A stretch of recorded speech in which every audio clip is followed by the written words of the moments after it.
Happy 2023, and thank you for joining us. I'm Tim Buckley, Vanguard CEO. I'll be joined today by Massy Williams, head of our wealth management business. You asked some great questions that we're excited to get to. But before we do, I thought I'd provide some perspective on 2022. By any measure, last year was a tough one for investors, with the global stock and bond markets rocked by inflation and rising interest rates. The S&P 500 finished the year down some 20%, marking its worst performance since 2008. U.S. Treasuries, well, they had their worst year since the 18th century. All in, global stocks and bonds lost more than $30 trillion in 2022. And unfortunately, Vanguard clients, even those of you with the most conservative of portfolios, were not immune. But Vanguard investors, all of you, did respond better than the vast majority of investors. First, before 2022, you had already avoided speculative assets like crypto, meme stocks, and undiversified ETFs emphasizing the big tech companies. Second, you did not panic or overreact to volatility. Less than 1% of you went to cash. Third, many of you, especially our advised clients, took advantage of tax loss harvesting to reduce your future tax burden.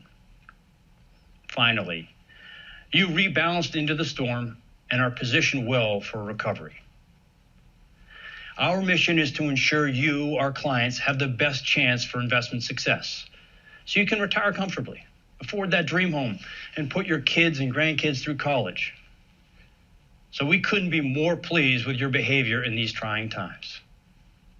That makes sense. We received a few more questions on the product we decide to actually launch or not launch. Can you talk a little bit on our philosophy on that? Why do we decide, for example, that we're not going to have crypto? Yeah, crypto, every year we'd have, hey, where's your crypto fund? I guess no one's asking that one this year. Well, you know, Mass, we have some simple rules. One, like the asset class has to have intrinsic value, and I'll come back to crypto or gold on that. It needs to belong in a long-term portfolio, that it's a true diversifier in a long-term portfolio. Third, it needs to be feasible. Like not everything can be in what a 40 Act in a mutual fund or an ETF. Like it's just not feasible to put it in there. Historically, private equity was that. Mm-hmm. And we've figured some things out around that.